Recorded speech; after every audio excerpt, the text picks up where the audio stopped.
Ma'am, anong nakabangga sa inyo? Anong sasakyan?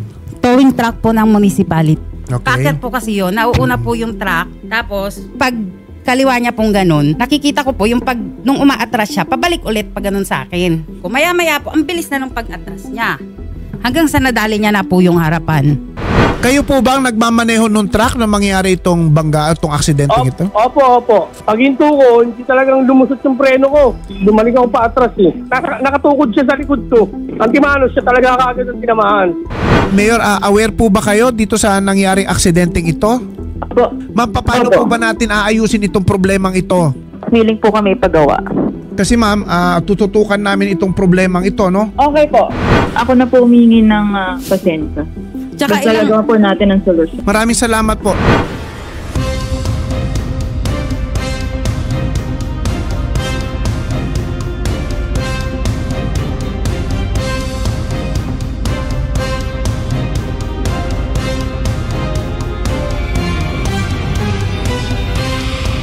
Kailan po nangyari yung insidente at saan po kayo papunta? Papunta po ako ng Thunderbird Resorts. So, umaakyat kami. Nauuna po yung truck, kasunod ako. Nandala ko po is yung Montero. Nauuna yung towing truck ng municipal. Tapos, mabagal yung takbo niya. So, dahan-dahan din akong umaakyat. Tapos, nung nagsenya siya na mag-stop ako dahil magmamaniobra siya. Merong isang gate doon ng isang subdivision na pagmamaniobra niya. Ngayon, patarik yun nakatarik siyang ganun. Tapos, nung nagsenya siya na mag-stop ako, binubusinahan ko siya. Sabi ko, paunahin niya ako. Parang ganun yung sinasabi ko, paunahin niya ako. Kasi matarik nga. Hindi niya ako pinagbigyan. Ang ginawa niya, kumaliwa siyang ganun. Tapos, nagtataka ako, dapat dito siya. Diretso siya para makapagmaniobra siya. Dapat dumiretso siya. Ang ginawa niya, imbis na andito kami, nakaganon, nakahang, ang pag-atras niya, pag ganito ulit. So, nung nakikita na ng friend ko yung umaatras siya ng pag-ganon, sabi nung kapatid, ay yung friend ko, hindi umaatras, sabi niya. Tapos, ang ginawa ko naman, nung umaatras siya, nakikita ko umaatras siya, umaatras na rin ako. Tapos medyo nag-stop pa siya. Diretso lang yung pag-atras ko. Tapos may ang bilis na ng atras niya. Nasapol na yung harapan, tapos gumanon yung sasakyan. Buti hindi ako nagpanik. Kung nagpanik ako, hindi ko na talaga binitawan yung brake. Ito lang yung bangin eh. Ilan po kayong sakay po ng Montero? Dalawa lang kami nung friend ko. So far po ay nagkaroon ho ba kayo ng injury doon sa insidente? Awa ng Diyos, hindi naman. Tsaka awa ng Diyos talaga, hindi kami nahulog sa bangin. Nung sumalpok na ho yung sasakyan ho ninyo doon sa towing truck, ano ho ang unang ginawa ho ng driver? Wala po. Ako pa yung naunang bumaba ng sasakyan bago siya bumaba. Dahil nag-uumiyak na ako dahil nung nangyari yun. Tapos, nanginginig ako, para ako nahihilo pagbaba. Siyempre, nanginginig ako sa nervyos, tsaka yung traumang inabot namin. Grabe. Kasi hindi namin alam na mabubuhay pa kami kasi konting-konti lang talaga bangin na kami. Nung nakita ko yung sasakyan, may tumatagas. Nung nakita ko may tumatagas na yung sasakyan, sabi ko, malala ang tama. Tinignan ko talagang malala ang tama. Siyempre, iyak na ako ng iyak. Siyempre, yung sasakyan ko na yun, ma'am, araw-araw kasama ko yun. Yun ang pinanghahanap buhay ko. Pinang-service ko sa anak ko. Hindi ko pwedeng isakay yung anak ko sa tricycle or sa jeep kasi may autism siya. Pag sinakay ko siya ng tricycle, ayaw niya yung sounds or ng jeeps, ayaw niya yun. Tapos, nung dumating yung police, dinala kami sa police station. Tapos, dun sa police station, nagkaroon nga ng ganong agreement na pinababa yung isang under nung admin na makipag-settle daw sa amin dahil busy daw siya. Siya yung gumawa ng agreement na sasagutin nila yung damage ng sasakyan. Ang sabi po ni admin, magbibigay lang daw po muna ng 50,000. Sabi ko naman po dun kay Richard, sabi ko, sir, baka naman po pwedeng gawa ng paraan, kahit mga 100,000 po, sabi ko, para maipang down na po dun sa Mitsubishi, para ma-order na po nila yung mga parts, sabi ko. Tapos, ma'am, kasi yun lang po ang sabi, 50,000 lang daw po ang maibibigay, sabi ko. Sir, sabi ko, kung yung 50,000 po na yan, tatanggapin ko, kailan po yung kasunod, sabi ko. Ma'am, hindi ko na po alam, sabi po nung kausap ko si Richard, ma'am, hindi ko na po alam, sabing ganon. Sir, sabi ko, pwede bang kausapin ko na lang yung admin nyo, kasi marami akong tanong na hindi mo naman kako masasagot. Kung pwede lang, sabi ko, pakausap mo ko. Sige ma'am, sasabihin po namin. Naghintay po ako doon ng almost 3 hours, hindi ako hinarap ng admin.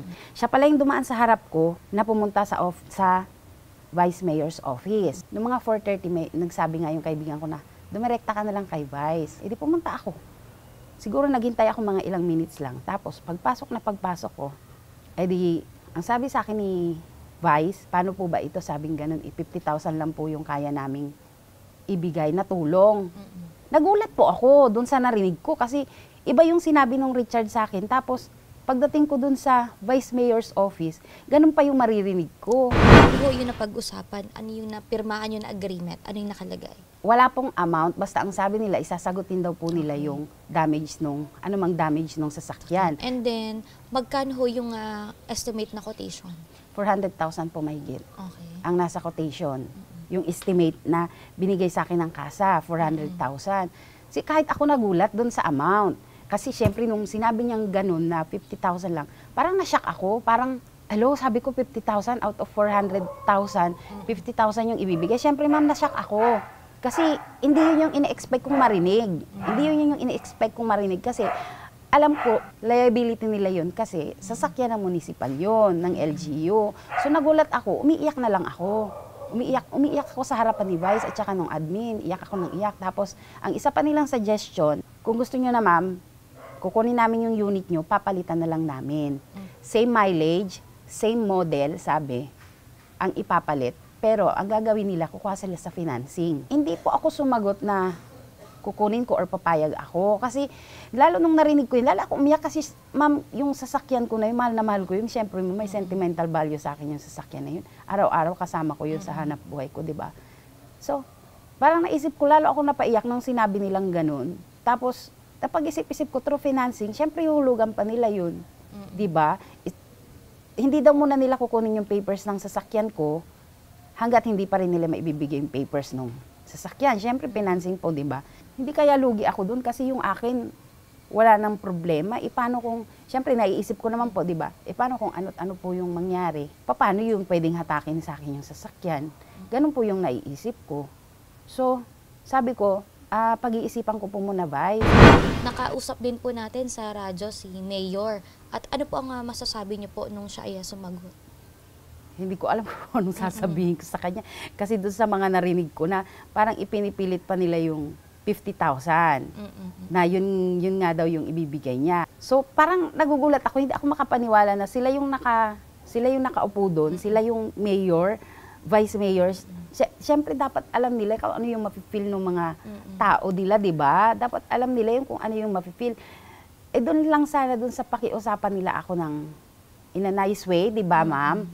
Makukuha naman yun sa magandang pag-uusap eh. 'Di ba? At saka Diyos ko, wala akong pera ngayon para hindi naman nila sagutin yung ganung. Siguro naman, ma'am, kung sa kanila din nangyari yun, ganun din yung mangyayari, ganun din yung i-insist nila, 'di ba? After na kayo ay lumapit sa programa, that's the time na nadabalitaan po ninyo na sila ay nag-down na. Opo, na mayroon daw pong pumuntang tao doon si Mayor, may inutusan daw po yung admin na mag-down ng 50,000. So, tumawag po kasi sa akin si Sir Jan. Tapos, yun nga po, sinasabi niya yung gano'n. Sabi ko, Sir Jan, okay na po ba yung 50,000 sabi kong down payment? Ang sagot naman po sa akin nung nag-aasikaso ng sasakyan, yes ma'am, pwede na po ito. Okay. So ngayon po, tignan natin ma'am na kung kamusta, kung ano yung lagay po nung payment ng LGU natin.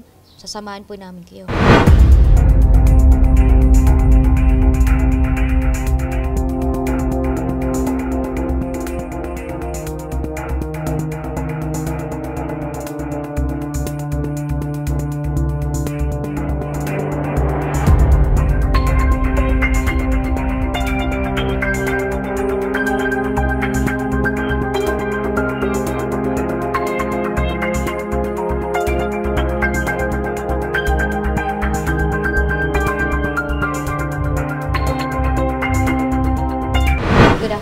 Sir Jan, kasama po namin si Ma'am Rosaline para humingi po ng update regarding po doon sa kanyang Montero na sasakyan. Kamusta po?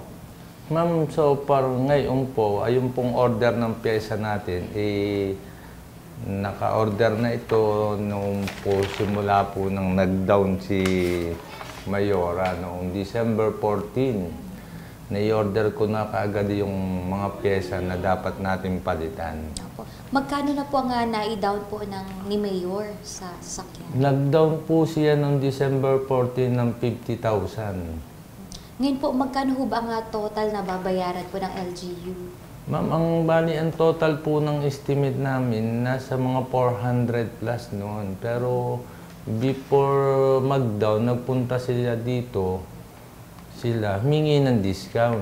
Ngayon, nagbigay naman ako ng discount na 20% parts and labor. Kaya naging total na lang nila 320,531. Minus po ang 50,000, bali Kung minus po ang 50,000, bali 270,531 na lang. ayun, naku, buti po pala nag-discount po ang Yes, Mitsubishi. ma'am. Oo, Opo. Ngayon po, gaano po katagal hihintayin po, Sir John, yung pyesa para maumpisahan? Ma'am, bali ang dami po kasing pyesa nito, mga naandito. Bali, ang iba po na may mga dumating na, ang iba wala pa. Kaso lang po, hindi ko pa po papasimulan kasi baka po mawala yung ibang maliliit na mga pyesa.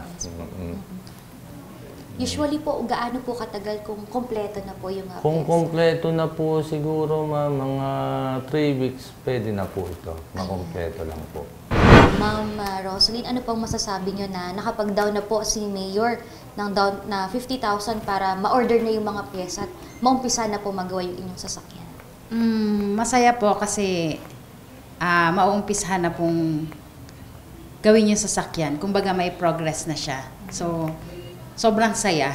Gaano po kalaking bagay, Sir John, na dapat sa kasa ka magpagawa kaysa sa labas? Anong pagkakain? Ma'am, ang mas maganda kasi pagka po sa kasa po kasi lahat po ng mga pyesa na ilalagay original.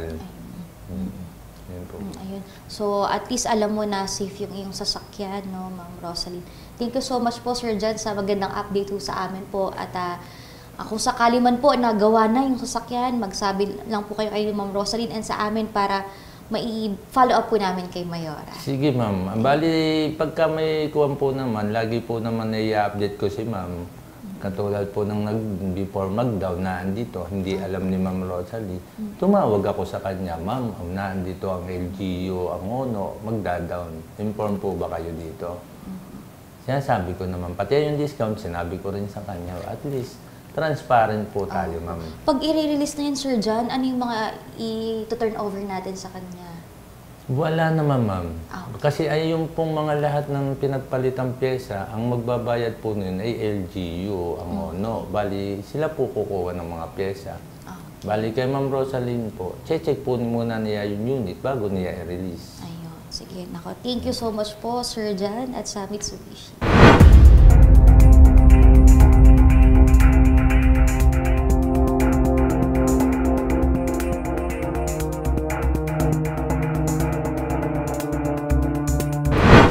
Po, may mga tama po dito. Yan po. Putol po dito sa radiator na ito. Yan. Then, sira din po ayun sa intercooler. Yan po. Yan. Ito po, sira din po ito. Ito po, natanggal po talaga. Tinanggal na po natin. Opo, yan. Sira po yan. Yan. May mga tama po yan. Tapos, ito pong pintuang yan. Butas po ito. Ay, oo nga. Ma'am, itong tama ho sa pintuan, saan po galing? Doon po sa bakal, nung sa, iba yung towing, may bakal yun na nakauslit. Ito po. Una pong tumama yung harap, tapos gumanon yung sasakyan. After gumanon yung sasakyan, ito naman yung tinamaan. Sa likod, ma'am, wala nang damage. Wala naman pong damage yung likod. Ito lang pong, dito at saka yung sa harap. Sa loob po, yung mirror po dito, Sir John, okay naman? Okay naman, ma'am. Wala naman. Dito lang talaga po ang tama niyan, ma'am. Medyo marami lang pong mga pyesa, kaya umabot po ng ganun.